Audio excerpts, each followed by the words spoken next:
Hoy vamos a trabajar con la alegoría de la caverna de Platón.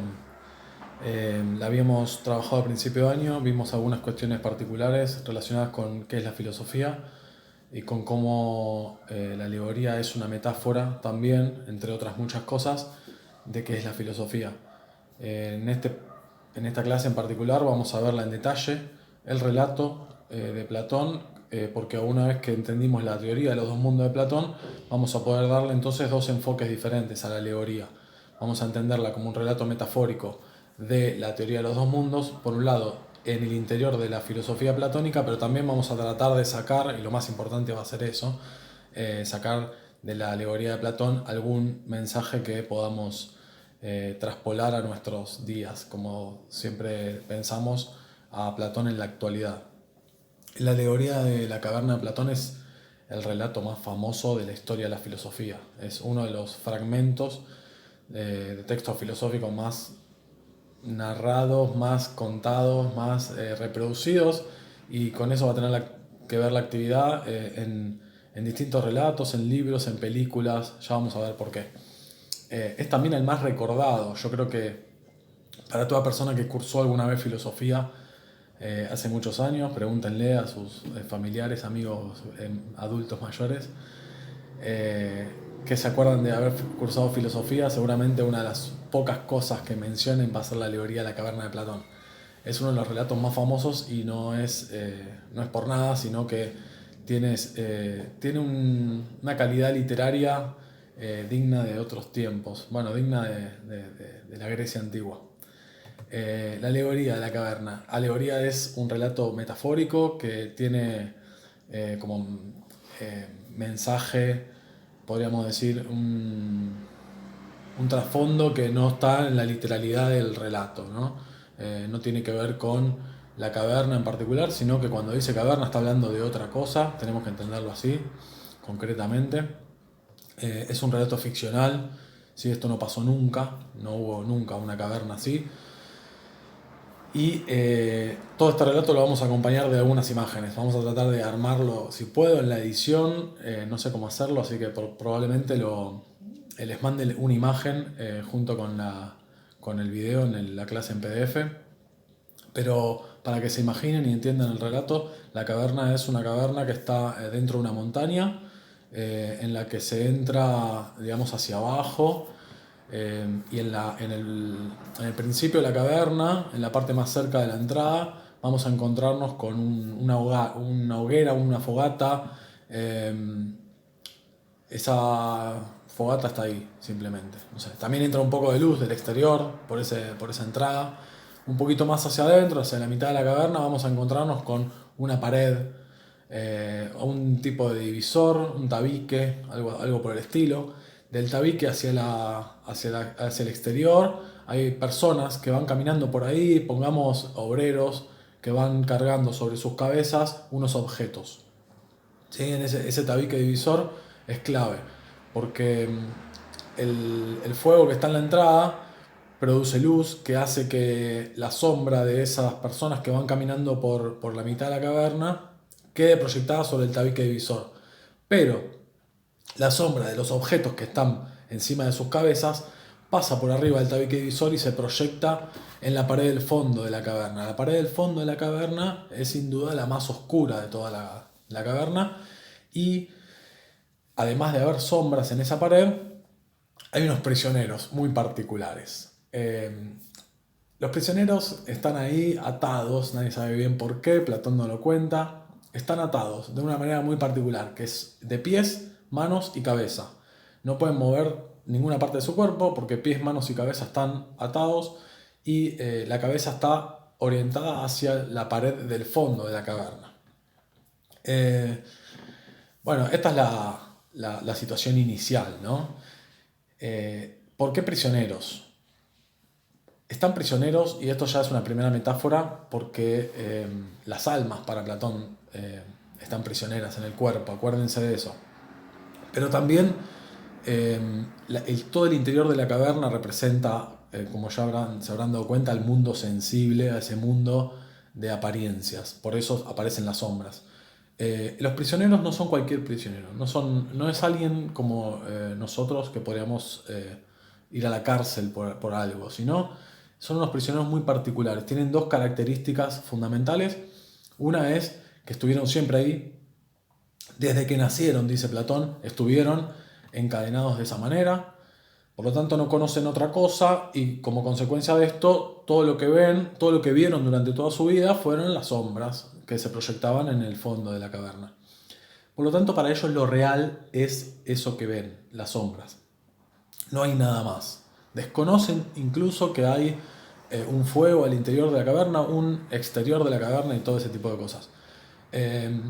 Además de haber estado siempre ahí, y justamente por eso, no saben que son prisioneros. Esa es la segunda característica clave. Ellos no saben que son prisioneros. No saben que hay otra realidad posible más que estar ahí encadenados, quietos y sin poder moverse. Y solo mirando el fondo de la caverna. Sería diferente si alguno de nosotros fuéramos a prisión o fuéramos privados de nuestra libertad de alguna manera. Porque sabríamos que hay otras posibilidades. Sabríamos que estamos prisioneros. Querríamos liberarnos. Estos prisioneros, dice Platón, no quieren liberarse porque no saben que son prisioneros. Esto es un elemento clave para el relato, porque es el que nos permite preguntarnos a nosotros, hoy, extrapolando la alegoría de la caverna a la actualidad, si no podríamos ser nosotros unos prisioneros de ese tipo. Y no me refiero al confinamiento, no me refiero al estar encerrados en nuestras casas, porque nosotros sabemos que podríamos salir, hemos salido otras veces. De hecho, algunos salen. Sino que me refiero a si podríamos ser unos prisioneros de este estilo, del estilo de que por haber vivido siempre una determinada realidad, en una determinada sociedad que nos transmitió sus valores, sus verdades, sus sombras, sus apariencias, lo que fuera, lo consideramos real y desconocemos que hay una realidad más allá de esa. Lo dejamos ahí abierto a seguir pensando. De hecho, es el gran tema que tenemos que seguir pensando y mucho más en profundidad que en estos minutos que me propongo relatarles la caverna. Si no sabemos que somos prisioneros, claramente podríamos ser uno de esos prisioneros, ¿no? Vamos a ver cómo esto reaparece en el cine, en la literatura, etc. Hay un montón de reversiones de la alegoría de la caverna que es con lo que quiero que trabajemos. ¿Qué pasa con estos prisioneros?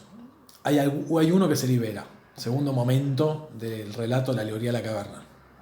Hay uno que se libera. ¿Cómo se libera? ¿Se quiso liberar? No sabía que era prisionero, por lo tanto no pudo querer liberarse.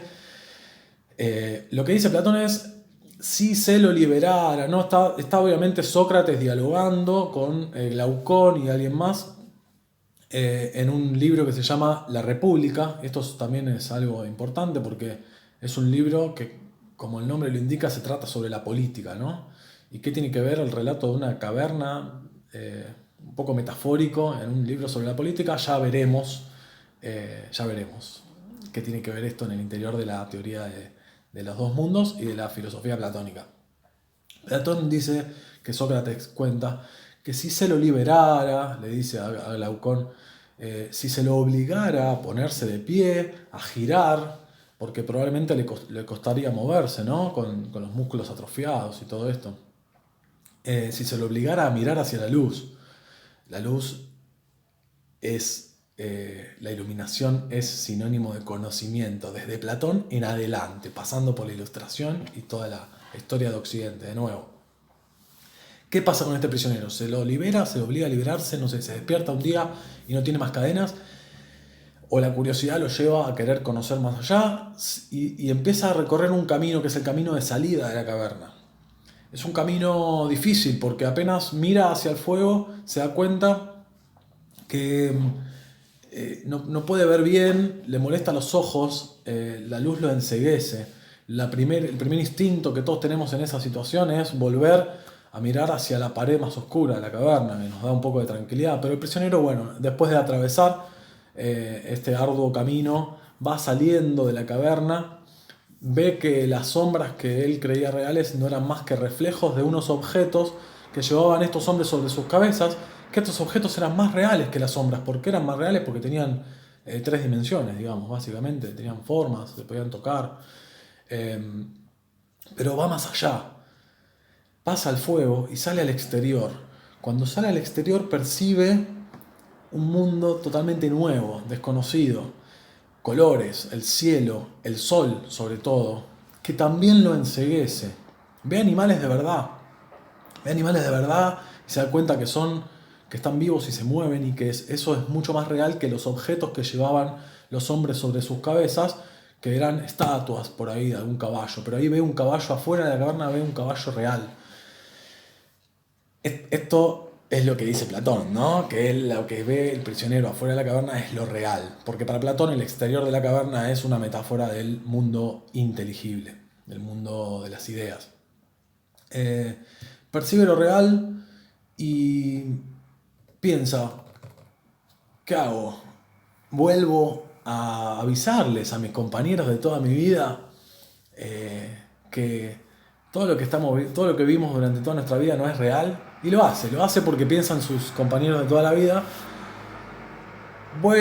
Cuando vuelve a entrar acostumbrado, ya sus ojos acostumbrados a la luz, le cuesta caminar, ¿no? Se tropieza, entonces sus compañeros se ríen de él porque parece torpe frente a los compañeros. Lo ven tropezarse entre las tinieblas del fondo de la caverna, se ríen de él, lo toman por loco cuando le dice que todo lo que habían visto toda su vida no era real, sino que había algo más.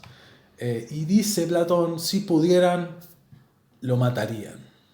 Porque él quería sacarlos de ahí y llevarlos a conocer esa otra cosa que para ellos lo había dejado ciego, no veía bien, se tropezaba, lo había hecho un poco tonto. Bien, hasta acá el relato. Fin de la alegoría de la caverna textual.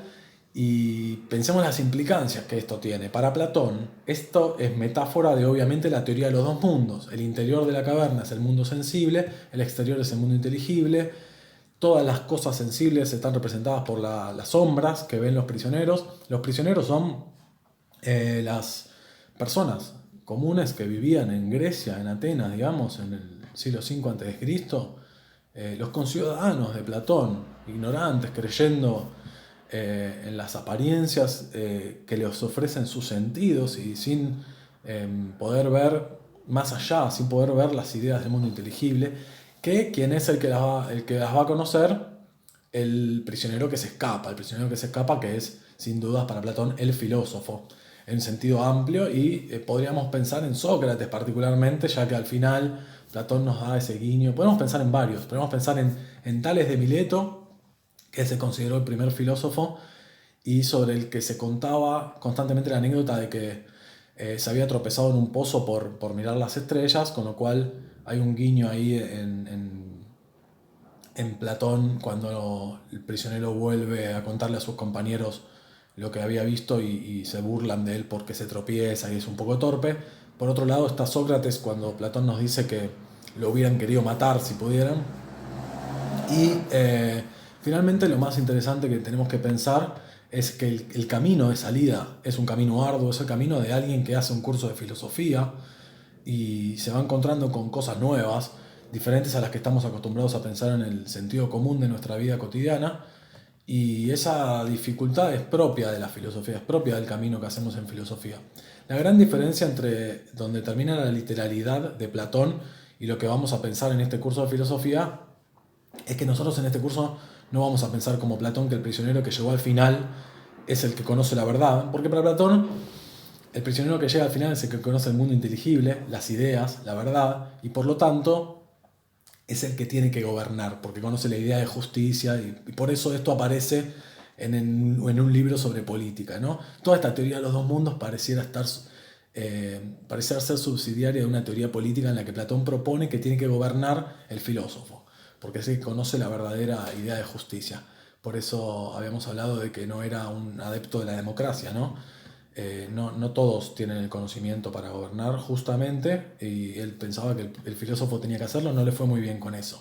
Pero más importante que todo esto, pensemos cuáles son las implicancias hoy, cómo podemos traer a esta alegoría de Platón de hace 2500 años a hoy, cómo podemos pensarlo. O sea, hay infinidad de trabajos sobre esto. Podríamos hablar desde los medios de comunicación, a la política, hasta lo real, ¿no? Hasta qué es lo real.